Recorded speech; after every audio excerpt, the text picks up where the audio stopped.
Domestic violence can happen to anyone. It doesn't matter your race, your sex, your socioeconomics.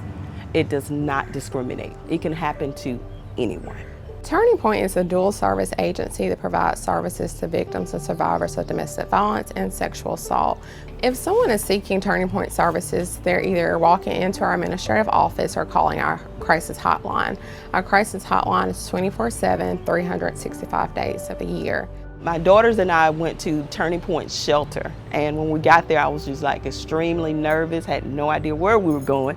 But once I got there with my daughters, they were 1.5 and 4 years old, and Turning Point made me feel extremely welcomed. So if an individual comes into our emergency shelter, which is a confidential location, it is set up like a typical home. There's a play area outside for children, a playroom inside for children who are in shelter as well. Statistics say that a victim will flee at least 7 times before they leave their domestic violence relationship, but you don't have to wait 7 times. Turning Point is there to assist you.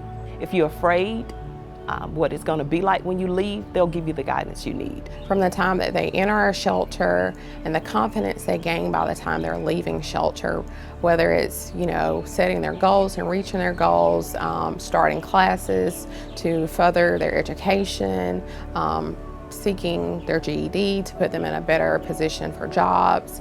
They had services for my daughters with child care advocacy where they were able to read, and so it was very helpful, and I received the counseling I needed as well.